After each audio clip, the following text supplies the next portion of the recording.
आज की वीडियो में हम क्लास 8 की साइंस का 6th चैप्टर दहन और ज्वाला यानी कंबशन एंड फ्लेम के फर्स्ट पार्ट के बारे में जानेंगे। दहन और ज्वाला क्या है, इसे हम एक्टिविटी के द्वारा भी समझेंगे। हम घर में, उद्योग में, ऑटोमोबाइल चलाने के लिए अलग अलग उद्देश्य के लिए अलग अलग तरह के ईंधन का इस्तेमाल करते हैं। आपने देखा होगा, हम घरों में अक्सर गैस का इस्तेमाल करते हैं, जो कौन सी गैस है? LPG, लिक्विफाइड पेट्रोलियम गैस इसको कहते हैं। बहुत से लोग लकड़ी का इस्तेमाल भी करते हैं खाना बनाने के लिए, या ईंधन के रूप में लकड़ी का इस्तेमाल किया जाता है घरों में बहुत अधिक। व्यापार और उद्योग में जिस ईंधन का उपयोग तो होता है, ये मुख्य रूप से है कोयला। इसी तरह से ऑटोमोबाइल चलाने के लिए पेट्रोल का, डीजल का, CNG का बहुत अधिक इस्तेमाल होता है। CNG क्या है? Compact natural gas. देखिए, मोमबत्ती जलने से सब लोग परिचित हैं, हम सब ने मोमबत्ती देखी है। अब मोमबत्ती के जलने में और कोयले के जलने में क्या अंतर होता है? देखिए, मोमबत्ती जब जलती है तो लौ के साथ जलती है, इसमें एक फ्लेम आती है, जबकि कोयला जलने में फ्लेम नहीं आती है। इसी तरह से बहुत से ऐसे ईंधन हैं जिसमें फ्लेम नहीं होती है, और बहुत से ईंधन ऐसे होते हैं जिसमें लौ या फ्लेम होती है। तो इस तरह से मोमबत्ती और कोयला जो है, ये अलग अलग तरीके से जलता है। अब देखिए, मोमबत्ती का ज्वलन तापमान कम होता है। मोम जो होती है, मोमबत्ती किससे बनी है? मोम से। इसमें बीच में एक बत्ती लगी रहती है। जब हम बत्ती को जलाते हैं तो मोम वाष्प बनकर ये ऊपर उड़ता जाता है, और ये जब जलता है तो इससे रोशनी होती है, ऊष्मा निकलती है, क्योंकि मोम क्या है? एक ज्वलनशील पदार्थ है। अब दहन क्या है? देखिए, मैग्नीशियम को जब हम जलाते हैं तो क्या बनता है? Magnesium oxide. ये एक सफ़ेद रंग का चूर्ण होता है। जब हम मैग्नीशियम को जलाते हैं, ऑक्सीजन की उपस्थिति में ऊष्मा भी निकलती है, प्रकाश भी निकलता है, और साथ ही क्या बनता है? मैग्नीशियम ऑक्साइड बनता है। इसी तरह से अगर हम चारकोल को या कोयले को हवा में जलाते हैं तो क्या बनता है? कार्बन डाइऑक्साइड, ऊष्मा और प्रकाश उत्पन्न होते हैं। तो हम दहन किसे कहते हैं? वह रासायनिक प्रक्रिया जिसमें कोई पदार्थ ऑक्सीजन के साथ प्रतिक्रिया करके ऊष्मा उत्पन्न करता है, दहन कहलाता है। तो जिस प्रकार पदार्थ का दहन होता है, वो पदार्थ क्या कहलाते हैं? दहनशील पदार्थ कहलाते हैं। इसे ईंधन भी कहा जाता है। ईंधन ठोस भी हो सकता है, तरल भी हो सकता है, या गैस भी हो सकता है। ठोस कौन सा है? जैसे कोयला है। तरल पेट्रोल है। गैस कौन सा है? जैसे हाइड्रोजन है, LPG है, ये भी ईंधन है। कभी कभी दहन के दौरान लौ के रूप में चमक निकलती है, जैसे मैग्नीशियम का जब हम दहन करते हैं तो क्या होता है? ये तेज़ी से जलता है, सफ़ेद लौ निकलती है इसमें से, और साथ ही एक राख जैसी बच जाती है, चूर्ण जैसा बच जाता है सफ़ेद रंग का। ये होता है मैग्नीशियम ऑक्साइड। इसी तरह से जो हम भोजन करते हैं वो भी हमारे शरीर के लिए एक ईंधन है। हमारे शरीर में भोजन ऑक्सीजन के साथ प्रतिक्रिया करके टूट जाता है और ऊष्मा उत्पन्न होती है। अब क्योंकि ऊष्मा उत्पन्न हो रही है, इसलिए भोजन क्या है? ये भी ईंधन है। अब देखिए, कुछ एक्टिविटी हम कर सकते हैं, कुछ सामग्री ले सकते हैं जो हमारे आसपास हैं, जैसे हम पुआल, माचिस की तीली, मिट्टी का तेल, कागज़, लोहे की कील, पत्थर के टुकड़े, कांच, ये लेकर इनको एक एक करके जलाने का प्रयास करेंगे। और फिर एक हम टेबल बनाएंगे। टेबल में हम लिखेंगे कौन से पदार्थ का दहन होता है और कौन से पदार्थ ऐसे हैं जिनका दहन नहीं होता। इनके अलावा भी हम कोई भी अन्य पदार्थ ले सकते हैं। अब देखिए, यहाँ पे एक टेबल दी है, इसमें पदार्थ का नाम है पहले कॉलम में, दूसरे में ये है, ये दहन होता है नहीं, या दाह्य है या नहीं है, और दूसरा है जिनका दहन नहीं होता, अदाह्य इनको कहा जाता है। अब लकड़ी है। लकड़ी क्या होती है? जलती है, या ये दाह्य है, इसका दहन होता है। ये ऑक्सीजन की उपस्थिति में जलती है। इसी तरह से कागज़ जो है ये भी जलता है, ये भी दाह्य है। लोहे की कील को हम अगर माचिस की तीली से जलाएं नहीं जलेगा, ये अदाह्य है। मिट्टी का तेल आसानी से जल जाता है, तो ये क्या है, दाह्य है। इसी तरह से पत्थर का टुकड़ा देखिए, इसको हम जलाएंगे तो नहीं जलेगा, ये अदाह्य है। स्ट्रॉ किसका बना होता है, प्लास्टिक का या कागज़ का बना होता है, तो ये दाह्य है। काष्ठ कोयला, जो लकड़ी का कोयला है, ये क्या है, ये भी दाह्य है, इसीलिए ईंधन में इसका इस्तेमाल होता है। माचिस की तिलियाँ, ये भी दाह्य पदार्थ हैं, क्योंकि ये आसानी से जल जाती हैं, इनका दहन होता है। कांच, हम इसको गर्म करेंगे तो ये जलता नहीं है, ये अदाह्य है। तो इस तरह से इस टेबल में हमने देखा लोहे की कील, पत्थर का टुकड़ा और कांच ऐसे पदार्थ हैं जो जलते नहीं हैं। अब देखिए, पेट्रोल है, डीजल, कोयला, लकड़ी, मोम, हाइड्रोजन ज्वलनशील पदार्थ हैं, क्योंकि जब हम इसको गर्म करते हैं, ऊष्मा देते हैं, तो ये क्या होते हैं, जलने लगते हैं। अब यहाँ पे एक एक्टिविटी दिखा रखी है, देखिए इस एक्टिविटी में क्या कर रखा है। देखिए पहले वाले चित्र में एक मोमबत्ती जल रही है, इसके ऊपर एक कांच का जार रखा हुआ है जो दोनों ओर से खुला हुआ है, चिमनी हम इसको कह सकते हैं, और नीचे इसके लकड़ी रखी हुई है, जिससे क्या हो रहा है, देखिए नीचे से भी इसको ऑक्सीजन मिल रही है, नीचे से ही खुला हुआ है, ऑक्सीजन मिल रही है। जब ये लौ को या मोमबत्ती को ऑक्सीजन मिलेगी, ये जलेगी, कार्बन डाइऑक्साइड बनेगी या जो भी गैस बनेगी, ये क्या होगा, ये बाहर निकल जाएगी, क्योंकि इसका ऊपर वाला सिरा भी खुला हुआ है। अब दूसरा वाला चित्र देखिए, दूसरे वाले चित्र में जो ये चिमनी है ये नीचे से बंद है, क्योंकि लकड़ी नहीं रखी है, ऊपर से खुली हुई है। तो मोमबत्ती क्या है, इसकी लौ हिलने लगती है, क्योंकि अंदर धुआं भर जाता है, गर्म गैस भर जाती है, ये हिलने लगती है क्योंकि ये नीचे से बंद है, नीचे से इसको ऑक्सीजन नहीं मिल रही है। तीसरे चित्र में देखिए, ये जो चिमनी है नीचे भी बंद है, यहाँ पे लकड़ी नहीं रखी है, इसलिए नीचे से ऑक्सीजन नहीं मिल रही है, और ऊपर इसको ढक दिया है, तो ऊपर से भी इसको ऑक्सीजन नहीं मिल रही है। तो इसमें क्या हो रहा है, ये जो जलती हुई मोमबत्ती है ये बुझ जाती है। क्यों बुझ जा रही है, क्योंकि इसको ऑक्सीजन नहीं मिल रही है, अंदर की ऑक्सीजन समाप्त हो गई है, इसलिए ये मोमबत्ती बुझ जाती है। तो यहाँ पे ये एक्टिविटी से हमको पता चल रहा है मोमबत्ती के दहन के लिए ऑक्सीजन का होना आवश्यक है, और साथ ही जो ऑक्सीजन मिल रही है कार्बन डाइऑक्साइड बन रही है, कार्बन डाइऑक्साइड और धुएं का बाहर निकलना भी ज़रूरी है। दूसरे चित्र में देखिए, इसी में दूसरा जो चित्र है इसमें मोमबत्ती जल तो रही है, लेकिन इसकी लौ या फ्लेम जो है ये बहुत हिल रही है। क्यों हिल रही है, क्योंकि अंदर इसके गर्म हो गया और ये नीचे से बंद है, ऑक्सीजन नीचे से नहीं मिल रही है इसके। यहाँ पे देखिए कंबल से लिपटा हुआ एक आदमी दिखा रखा है।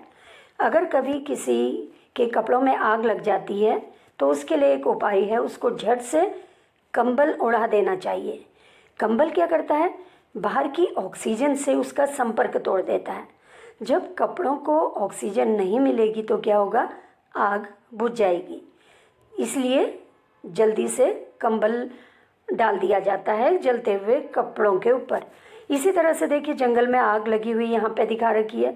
जंगल में आग जब लगती है इसको बुझाना मुश्किल हो जाता है, क्योंकि वहाँ पर क्या है, पेड़ों की पत्तियाँ बहुत गिरी हुई हैं, वो सूखी हुई पत्तियाँ हैं, सूखी हुई घास है, उसको बुझाना जो है ये बहुत मुश्किल हो जाता है।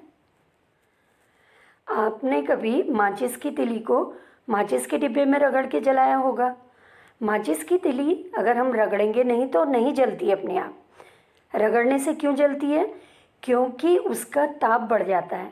जैसे ही ऊष्मा बढ़ती है तो वो जलने लगती है। अब ये जो माचिस की तिली है जलती हुई, इसे हम अगर कागज़ का टुकड़ा जलाएंगे तो ये आसानी से जल जाता है, और अगर उसी माचिस की तिली से हम लकड़ी के टुकड़े को जलाने की कोशिश करेंगे तो वो नहीं जलता आसानी से, उसमें बहुत टाइम लगेगा। और लकड़ी का टुकड़ा या कोयले को अगर हमें जल्दी जलाना है तो हम क्या करेंगे, उसके ऊपर अगर हम मिट्टी का तेल डाल देते हैं कोयले पर और लकड़ी पर, अब हम उसको जलती माचिस से जलाएंगे तो क्या होगा, वो जलने लगेगा। या हम उनके बीच में कागज़ रख दें, कागज़ में आग लगाएंगे तब लकड़ी और कोयला जलने लगता है। एलपीजी का ज्वलन तापमान कम होने से आसानी से जल जाती है। आपने देखा होगा हम घरों में जब गैस जलाते हैं, लाइटर से जलाते हैं, जैसे ही लाइटर ऑन करते हैं गैस जल जाती है, क्योंकि एलपीजी का ज्वलन ताप कम होता है। जलती माचिस की तीली से कागज़ तेज़ी से जल जाता है। यहाँ पे देखिए चित्र में, माचिस की तीली से जब हमने कागज़ जलाया तो ये तेज़ी से जलने लगता है। क्यों जलता है? क्योंकि कागज़ का ज्वलन ताप भी कम होता है। सूर्य अपनी ऊष्मा और प्रकाश स्वयं उत्पन्न करता है। सूर्य में ऊष्मा और प्रकाश नाभिकीय अभिक्रियाओं के फलस्वरूप उत्पन्न होती है। सूर्य में बहुत अधिक हाइड्रोजन गैस है। ये हाइड्रोजन गैस से क्या होता है, हीलियम के नाभिक बनते हैं, उस समय ऊष्मा और प्रकाश निकलता है। देखिए इस चित्र में क्या दिखा रखा है, हमने कागज़ के कोन बना लिए हैं, 2 कोन या कप बना लिए हैं। एक में आधा पानी भर दिया है और एक में पानी नहीं भरा है। दोनों को हम मोमबत्ती से जलाने की कोशिश करते हैं तो हम देखते हैं जिसमें पानी है वो नहीं जल रहा है और जिसमें पानी नहीं है वो जलने लगता है। इसका कारण क्या है? जिसमें पानी है उससे क्या हो गया, कागज़ का ज्वलन ताप यहाँ पर कम हो गया। क्यों ज़्यादा हो गया? क्योंकि जब हम मोमबत्ती से पहले वाले कप को जलाने की कोशिश करेंगे तो कागज़ गर्म होने से पहले पानी गर्म होना शुरू हो जाएगा और जब तक ये पानी क्या होगा, हम इस पानी को उबाल भी सकते हैं इसमें, क्योंकि पानी जो है ये धीरे धीरे गर्म होता है और दूसरा वाला कप आसानी से जल जाएगा क्योंकि कागज़ का ज्वलन ताप कम होता है। पेपर कप को आपूर्ति की गई गर्मी चालन द्वारा पानी में स्थानांतरित कर दी जाती है, इसलिए जल की उपस्थिति में कागज़ का ज्वलन ताप नहीं पहुंच पाता है, इसलिए यह जलता नहीं है, जबकि दूसरा कप आसानी से जल जाता है। अब देखिए, जिन पदार्थों का ज्वलन तापमान बहुत कम होता है वह ज्वाला के साथ आसानी से आग पकड़ सकते हैं। ज्वलनशील पदार्थ कहलाते हैं ऐसे पदार्थ। ज्वलनशील पदार्थों के उदाहरण हैं पेट्रोल, अल्कोहल, एलपीजी या तरल पेट्रोलियम गैस। एलपीजी का पूरा नाम है लिक्विफाइड पेट्रोलियम गैस। ये कैसे पदार्थ हैं? ज्वलनशील पदार्थ हैं। अब आपने देखा होगा कहीं आग लग जाती है, उसको नियंत्रित या कंट्रोल कौन करता है? फायर ब्रिगेड करती है। ये कैसे करती है नियंत्रित? ये आग पर तेज़ी से पानी डालकर ज्वलनशील पदार्थ को ठंडा कर देती है, जिससे उसका तापमान उसके ज्वलन तापमान से कम हो जाता है। इससे आग फैलने से रुक जाती है। जल वाष्प ज्वलनशील पदार्थों को भी घेर लेती है, जिससे हवा की आपूर्ति में कटौती करने में मदद मिलती है। अब जब ज्वलनशील पदार्थों को हवा नहीं मिलेगी या कम मिलेगी तो आग क्या होगा, धीरे धीरे बुझने लगेगी। अब यहाँ पे चित्र में दिखा रखा है, देखिए ये एक फायरमैन है। ये क्या कर रहा है? बिल्डिंग में तेज़ी से पानी डाल रहा है। इसमें क्या होता है, ये जो पाइप होता है ये बहुत तेज़ी से पानी को फेंकता है। जब तेज़ी से पानी जाता है तो ये क्या करेगा, ज्वलनशील पदार्थ जो हैं उनके ताप को कम कर देगा। अब आग उत्पन्न करने के लिए 3 चीज़ की आवश्यकता होती है। कौन कौन सी चीज़ें हैं? देखिए, एक तो ईंधन, चाहे वो लकड़ी है, पेट्रोल है, डीजल है। दूसरा वायु, ऑक्सीजन की आपूर्ति के लिए, क्योंकि वायु में करीब करीब 21% ऑक्सीजन होती है। ऊष्मा, ईंधन के तापमान को ज्वलन तापमान से अधिक बढ़ाने के लिए।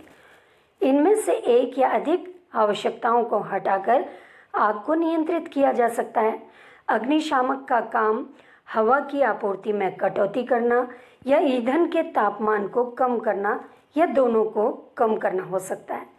अगर देखिए ये जो 3 पदार्थ हैं, 3 में से एक कम हो गया, मान लीजिए वायु नहीं मिलेगी और ईंधन है और ऊष्मा है, तब भी आग नहीं लगेगी। और अगर मान लीजिए ईंधन है और ऑक्सीजन भी है लेकिन ऊष्मा नहीं मिलेगी, ज्वलन तापमान तक बढ़ाने के लिए ताप नहीं मिलेगा, तब भी क्या है, आग नहीं लगेगी। ज़्यादातर मामलों में ईंधन को खत्म नहीं किया जा सकता है, यानी अगर किसी बिल्डिंग में आग लग जाती है तो पूरी इमारत ही ईंधन बन जाती है। सबसे पहले क्या करते हैं, अग्निशामक यंत्र जो हैं ये पानी डालने का काम करती हैं, लेकिन पानी तब काम करता है जब लकड़ी और कागज़ जैसी चीज़ों में आग लगी है। यदि बिजली के उपकरण में आग लगी है तो पानी से क्या होगा, बिजली में अगर हम डालेंगे जहाँ पे आग लगी है उससे और ज़्यादा नुकसान होने की संभावना होगी, क्योंकि करंट लग सकता है, तो जो आग बुझा रहा है उसको नुकसान हो सकता है। इसी तरह से तेल और पेट्रोल जहाँ पर आग लगी हुई है उससे भी पानी से नहीं बुझाया जा सकता है, क्योंकि पानी जो है ये तेल से भारी होता है, तो ये तेल के नीचे डूब जाएगा और तेल ऊपर आ जाएगा और उसमें आग लगते रहेगी। तो इस तरह से पानी तभी काम करता है जब लकड़ी और कागज़ में आग लगी है। यहाँ पे देखिए एक चित्र दिखाया हुआ है।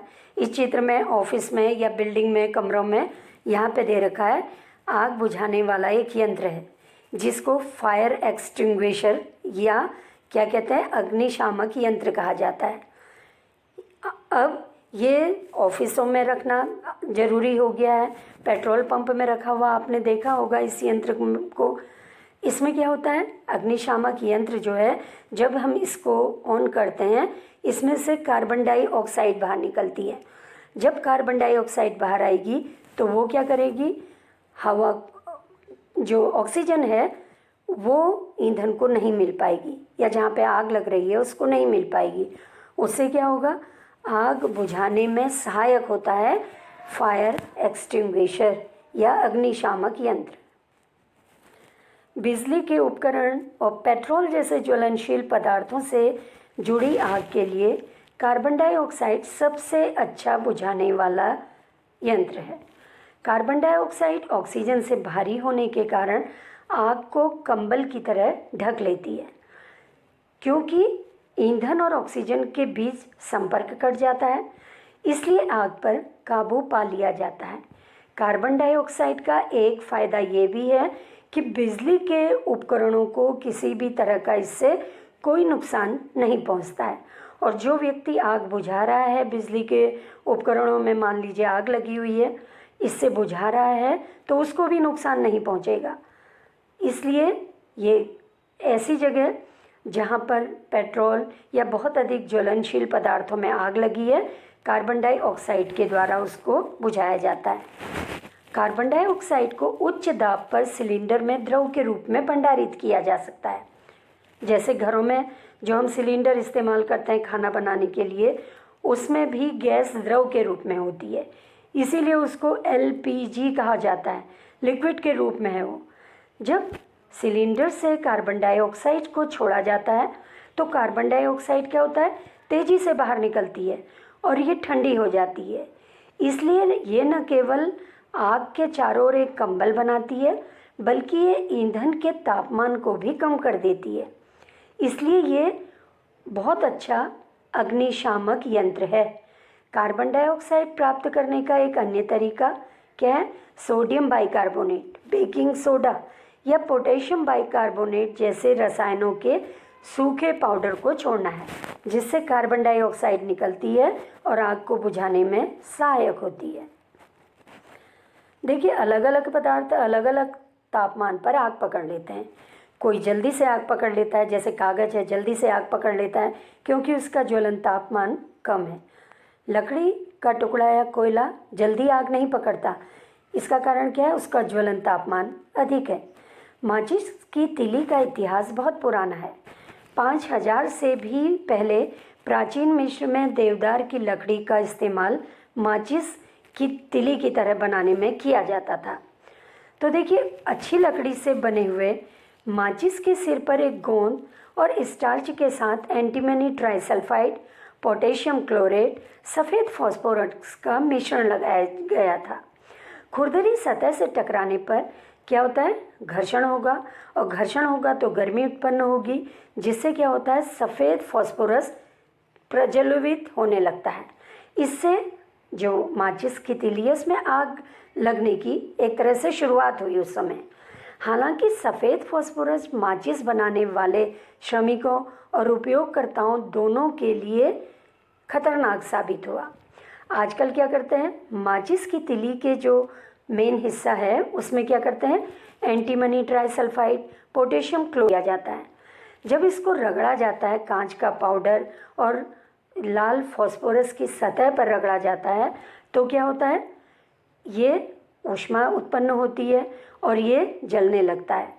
यहाँ पे लाल फास्फोरस का इस्तेमाल किया जाता है जो थोड़ा कम खतरनाक होता है, और ये जो लाल फास्फोरस है ये सफ़ेद फास्फोरस में परिवर्तित हो जाती है। ये माचिस की तीली में पोटेशियम क्लोराइड के साथ तुरंत प्रतिक्रिया करता है, जिससे एंटीमनी ट्राइसल्फाइड को प्रज्वलित करने और दहन शुरू करने में आसानी होती है। देखिए, क्या कभी आपने सोचा कि माचिस की तीली कमरे के तापमान पर अपने आप ही क्यों नहीं जल जाती? ये रगड़ने पर ही क्यों जलती है? इसका कारण क्या है? जब हम इसको रगड़ते हैं, रगड़ने पर ऊष्मा उत्पन्न होती है। जो इसमें ज्वलनशील पदार्थ हैं वो उस ऊष्मा पर जलने लगते हैं। जब हमने उसको रगड़ा या घर्षण के द्वारा जो ऊष्मा उत्पन्न हुई, तब माचिस जलने लगती है। कभी कभी आपने देखा होगा, घर में जब हम किचन में खाना बनाते हैं, तेल डालते हैं हम बर्तन में, और तेल अगर लंबे समय तक गर्म होता रहा तो क्या होता है, उसमें आग लग जाती है।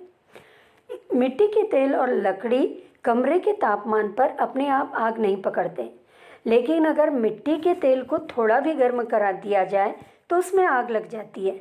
लेकिन अगर लकड़ी को थोड़ा गर्म किया जाए तो उसमें आग नहीं लगेगी। मिट्टी का तेल अधिक ज्वलनशील है लकड़ी की अपेक्षा।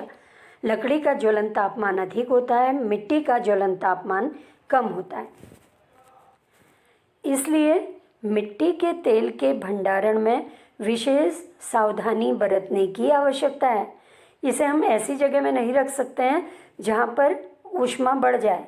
अगर ऊष्मा बढ़ जाएगी तो क्या होगा, मिट्टी के तेल में आग लग जाएगी, क्योंकि इसका ज्वलन तापमान कम होता है। ये तो था दहन और ज्वाला का फर्स्ट पार्ट। इसके बाद के वीडियो में हम इसके सेकंड पार्ट को देखेंगे।